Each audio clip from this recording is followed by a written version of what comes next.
mo mú ètò obìnrin rere wá sí etí ìgbọ́ yín láti iléeṣẹ́ Message of Salvation Women Ministry ní ìlú Ìlọrin, Kwara State, Nigeria. Orúkọ ẹni tí ó ń bá yín sọ̀rọ̀ ni Florence aya Àjàgbé. Ẹ jẹ́ kí a gbàdúrà. Olúwa Ọlọ́run alágbára, bí a ṣe fẹ́ máa kọ́ ẹ̀kọ́ yìí àti ẹni tí ó ń sọ àti etí tí ó ń gbọ́, Olúwa ṣe wá ní ẹni ìbùkún. Ràn wá lọ́wọ́, darí fúnra rẹ ní orúkọ Jésù Olúwa wa, àmín. Nínú ìwé ìkejì àwọn ọba orí 11, bí a bá kà á láti ẹsẹ̀ ìkíní dé ẹsẹ̀ ìkẹta, ó kà báyìí pé ní ìgbà tí Ataláyà ìyá Aṣíà sì rí i pé ọmọ òun kú, ó dìde ó sì pa gbogbo irú ọmọ ọba run. Ṣùgbọ́n Jehoseba ọmọbìnrin Jórámù ọba, arábìnrin Ahaṣia, mú Joaṣi ọmọ Ahaṣia, ó sì jí gbé kúrò nínú àwọn ọmọ ọba tí a pa. Wọ́n sì pa á mọ́ nínú ìyẹ̀wù kúrò lọ́dọ̀ Ataláyà, òun àti alágbàtọ́ rẹ̀, tí a kò sì fi pa á.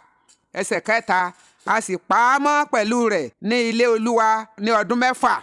Ataláyà sì jọba lórí ilẹ̀ náà. Kí Olúwa nínú àánú rẹ̀ kí ó má ṣàràn wá lọ́wọ́. Kókó tí a fẹ́ kíyèsí lábẹ́ ètò ti òní, tí mo sì ń fẹ́ kí a farabalẹ̀, kí a gbọ́ dáadáa, kí a sì mú lò, àti èmi àti ìwọ, Ọlọ́run yóò ràn gbogbo wa lọ́wọ́. Òun náà ni àṣìlò oore ọ̀fẹ́. Ṣé ọ̀pọ̀lọpọ̀ oore ọ̀fẹ́ la ní ọ̀pọ̀ ìgbà? Báwo la ṣe ń lò ó? Àṣìlò oore ọ̀fẹ́. Ọlọ́run ò ní jẹ́ ká ṣì oore ọ̀fẹ́ wa lò. Nínú ibi tí a ti kà fún wa ní èkejì àwọn ọba orí 11 láti ẹsẹ̀ kìíní dé ẹsẹ̀ ìkẹta yẹn, mo ti kà á. Nínú ìtàn tí ó wà nínú ibi tí mo ti dárúkọ yìí, obìnrin náà tí orúkọ rẹ̀ ń jẹ́ Ataláyà, ẹni tí ó jẹ́ ọbabìnrin àkọ́kọ́. Òun ni ọbabìnrin àkọ́kọ́ ní Ísírẹ́lì. Ọbabìnrin náà kò gbé ìgbé ayé àpẹẹrẹ rárá. Ìgbé ayé tí kò ní ìtumọ̀ òun ló gbé. Èyí tí a ti kà nípa rẹ̀, a gbọ́ bí ó ṣe pa gbogbo àwọn ọmọ ọba run. Oore ọ̀fẹ́ òun ni ọmọ náà ní ó rí gbà, tí a fi rí òun gbé pamọ́ pẹ̀lú alágbàtọ́ rẹ̀. Ataláyà jẹ́ obìnrin búburú, ó dájú. Ẹ jẹ́ kí n sọ wípé ọ̀dájú ni, àti ìkà obìnrin òun ni Ataláyà. Bí ọba náà bá ṣe dáadáa ni, orúkọ rẹ̀ ìbá jẹ́ orúkọ tí ó ṣe é fi yangàn gidigidi ní àkókò tirẹ̀ gẹ́gẹ́ bí ọbabìnrin ní Ísírẹ́lì. Ṣùgbọ́n ó ṣe ni láàánú wípé ìgbé ayé rẹ̀ kún fún ìwà jàgídíjàgan. Kò sì yani lẹ́nu, ẹni tí ó bí ní ṣe mọ̀ pé òun náà ni à ń jọ. Ó fi ìwà jọ Jésébélì ọmọ Jésébélì ni. Ó wá fi ìwà jọ Jésébélì ìyá rẹ̀. Èyí sì jẹ́ kí ó yé ni wípé dájúdájú ìwà búburú ó máa ń tọ ìran. Ìyẹn ìran àwọn ènìyàn búburú tí kò mọ Ọlọ́run. Ẹ̀ṣẹ̀ dìran nìyẹn nínú ìdílé Jésébélì. Ìkà dìran nínú ìdílé Jésébélì. Ọlọ́run ò ní ṣe wá bí ìdílé Jésébélì. Ìdílé Jésébélì jẹ́ ìdílé tí kò dára, tí kò ní àpẹẹrẹ rere. Àbájọ tí ọmọ rẹ̀ Ataláyà náà fi jẹ́ apànìyàn. A wí pé kò yani lẹ́nu, gẹ́gẹ́ bí mo ṣe sọ, bí ìyá náà ṣe ń ṣe, bẹ́ẹ̀ náà ni ọmọ rẹ̀ ṣe rí. Bí ìyá ṣe rí, bẹ́ẹ̀ náà ni ọmọ rẹ̀ ṣe rí. Òwú tí ìyá gbọ̀n, òun náà ni ọmọ ṣe kíni, òun náà ló rán. Ẹ jẹ́ kí a kíyèsí kíni ohun tí ó ṣẹlẹ̀ nípa ọba búburú náà, ẹni tí a mọ̀ sí Ataláyà. Bí a bá wo ibi tí a ti kà yìí, òye rẹ̀ yé wa wípé Ataláyà, èyí tí ó jẹ́ ọmọ Ahabu, èyí tí a wípé ìyá rẹ̀ ó sì ń jẹ́ Jésébélì. Ataláyà náà jẹ́ ìyàwó Jehamu ọba Júdà lẹ́yìn ikú ọmọ rẹ̀ Aṣíà. Èyí tí a gbọ́, ó wá pa gbogbo àwọn ọmọ ọba. Ohun tó ń fẹ́ ni pé kó pa gbogbo wọn run pátápátá. Lẹ́yìn náà òun wá bọ́ sórí ìtẹ́. Ó sì jẹ ọba fún ọdún 7 gbáko ní Ísírẹ́lì. Ṣùgbọ́n àkókò rẹ̀ jẹ́ àkókò tó burú. eléyìí sì jẹ́ kí àwa pàápàá ó yẹ kí àwa náà rò ó àkókò tí o wà yìí ipò tó wà yẹn àti èmi pẹ̀lú báwo ló ṣe rí. Ọlọ́run ò ní jẹ́ kó burú fún wa ṣùgbọ́n a gbọ́ wípé Ataláyà kò ṣe dáadáa, òun pàápàá jẹ́ ọ̀dájú bíi ti Jésébélì ìyá rẹ̀. Ẹ sì wá wò ó, ọkọ rẹ̀ tí orúkọ rẹ̀ ń jẹ́ Jórámù ọba Júdà ni ọkọ rẹ̀ náà ní àkókò tirẹ̀. Ǹjẹ́ ẹ mọ̀ wípé ọmọ Jèhóṣáfátì ni? Ọba tó mọ Ọlọ́run òun ni Jèhóṣáfátì. Ọmọ ọba yìí òun sì wá jẹ́ ọkọ Ataláyà. Ọba yìí pàápàá ìbá ṣe dáradára torí òun náà ò ṣe dáradára o.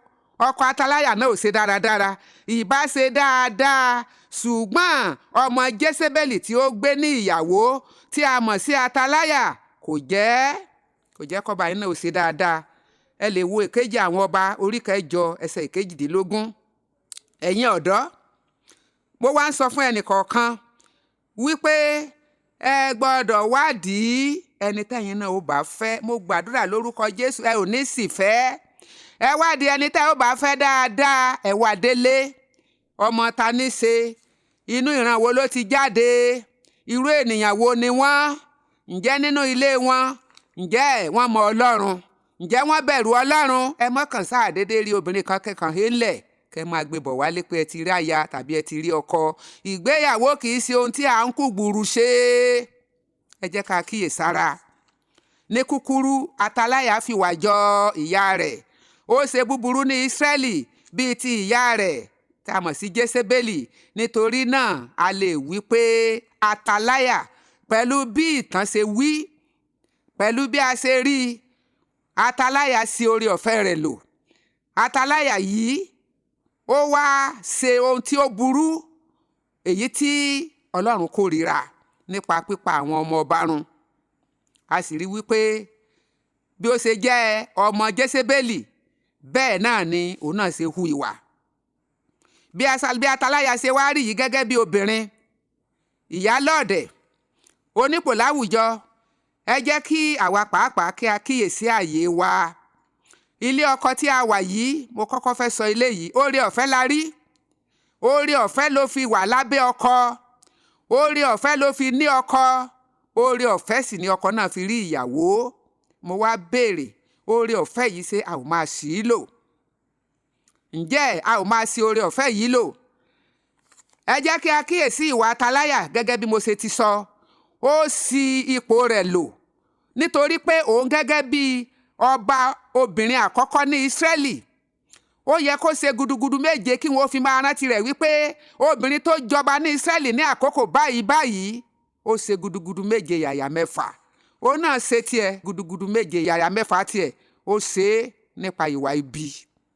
Ipò tí ìwọ náà wà lọ́wọ́lọ́wọ́ báyìí, mo ń béèrè lọ́wọ́ rẹ, ṣé ìwọ náà ò máa ṣe é ní ọ̀nà tí kò wu Ọlọ́run? Ó yẹ kí a jìnnà sí ìwà ìtọ́ èyí tí ó lè bà ọjọ́ iwájú wa jẹ́ tàbí ọjọ́ iwájú àwọn ọmọ wa.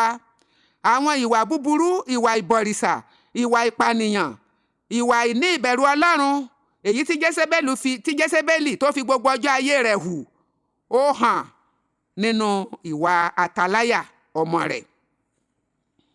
Bí a bá sì kíyèsí, gẹ́gẹ́ bí Jésébélì ṣe hù, tó ṣe fi gbogbo ọjọ́ ayé rẹ̀ hù ìwà búburú ní Ísírẹ́lì àti níwájú àwọn ọmọ rẹ̀, a rí wípé àwọn ọmọ rẹ̀ àwọn náà hurú ìwà bẹ́ẹ̀. Àwọn ọmọ rẹ̀ náà hurú ìwà bẹ́ẹ̀. Ikú ẹ̀sín tí Jésébélì sì kú, òun náà ni Ataláyà náà kú. Ẹ jẹ́ kí a kíyèsí irú ìgbé ayé tí à ń gbé, ǹjẹ́ ó dára? Ìyá tí ó bá ń fẹ́ ire fún àwọn ọmọ rẹ̀, ìyá tí ó ń fẹ́ ire fún ọjọ́ iwájú àwọn ọmọ rẹ̀, ó gbọ́dọ̀ máa lépa láti máa ṣe rere.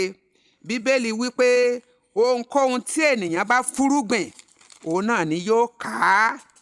Ǹjẹ́ iṣẹ́ ọwọ́ rẹ, ǹjẹ́ àwọn ọmọ rẹ lè ká rere nípa rẹ̀? Ǹjẹ́ ohun tí à ń ṣe, ǹjẹ́ ó wu Ọlọ́run? Ẹ jẹ́ kí a kíyèsí gbogbo ìwà tí à ń hù. Ǹjẹ́ ó wu Ọlọ́run? Ipò tó wà yìí ṣé o fi mọ Ọlọ́run? Àwọn mìíràn wà ní ipò ńláńlá. Ǹjẹ́ o tilẹ̀ fi ipò yìí bẹ̀rù Ọlọ́run? Nítorí pé ohun gbogbo tí ènìyàn ń ṣe, ó ń ṣe fún ara rẹ̀ ni. Àṣìlóore ọ̀fẹ́ pátápátá gbáà ni kí ìgbé ayé ènìyàn kó má wu Ọlọ́run. Ìgbé ayé ataláyà jẹ́ ìgbé ayé tí kò wu Ọlọ́run. Ó ṣe oore ọ̀fẹ́ èyí tí ó nílò láti jẹ́ ọba àkọ́kọ́ obìnrin ní Ísírẹ́lì.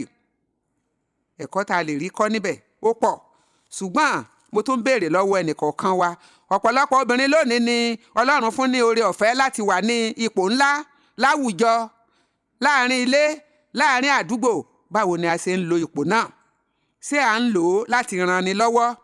Ṣé à ń lo ipò wa láti tún ayé ṣe, láti fi tún ayé ẹlòmíràn ṣe? Ẹlòmíràn kò sí ní ipò ńlá ṣùgbọ́n ọkọ rẹ̀ wà. Ṣé ìwọ ìyàwó rẹ̀, ṣé ò ń jẹ́ kó ran ẹlòmíràn lọ́wọ́? Ǹjẹ́ ó ń gba ní ìmọ̀ràn láti ran àwọn ènìyàn lọ́wọ́?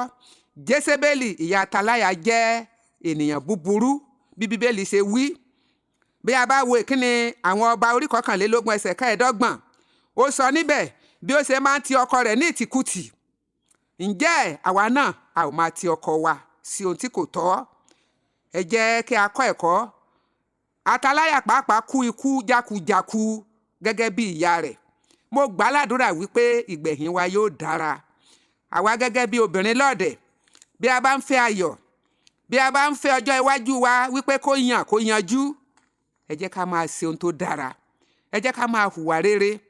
Ẹ jẹ́ ká máa gbé ìgbé ayé tó kọ́ àwọn ẹlòmíràn ní ẹ̀kọ́. Ẹ jẹ́ ká máa hùwà èyí tí yóò mú kí àwọn ọmọ wa kí wọn ó rí ọjọ́ iwájú wa lò. Ọlọ́run yóò ràn wá lọ́wọ́. Ní ìparí, mò ń sọ fún ẹnìkọ̀ọ̀kan wa wípé kí a máa rántí wípé Ọlọ́run ló fún wa ní oore ọ̀fẹ́ láti wà ní ipò tí a wà. Má ṣe jẹ́ onígbéraga pẹ̀lú ohun tó jẹ́. Rántí wípé ìwọ lè má ní irú oore ọ̀fẹ́ bẹ́ẹ̀. Èyí tó ní lónìí o lè má ní lọ́la. Nítorí náà ṣe èyí tó kàn ẹ́ lónìí. Hùwà bí ẹni tí kò ní hu òmíràn mọ́. Ṣe bí ẹni tí kò ní ṣe òmíràn mọ́. Ọlọ́run yóò sì máa fún ọ ṣe. Má ṣe dá ọwọ́ lé ohun tí yóò bá ọjọ́ iwájú ọjọ́ àwọn ọmọ rẹ jẹ́. Fi ààyè sílẹ̀ láti wá Ọlọ́run nínú ohun gbogbo. Rìn mọ́ Ọlọ́run yóò sì dára fún ọ. Dípò kí a máa lépa ìfẹ́ ti ara wa, ẹ jẹ́ ká máa lépa láti máa ṣe ìfẹ́ ti ọmọnìkejì wa wípé kò dára fún. Bí a bá ti ń ṣe eléyìí yóò sì máa dára fún àwa náà. Ẹ má jẹ́ kí a hùwà gẹ́gẹ́ bí ataláyà. Ẹ jẹ́ kí a hùwà gẹ́gẹ́ bí obìnrin rere. Yóò sì dára fún gbogbo wa ní orúkọ Jésù Olúwa wa. Àmín. Bí a bá ń fẹ́ ìmọ̀ràn tàbí àdúrà, a lè pe nọ́mbà yìí tàbí a fẹ́ ràn wá lọ́wọ́ 09036932020.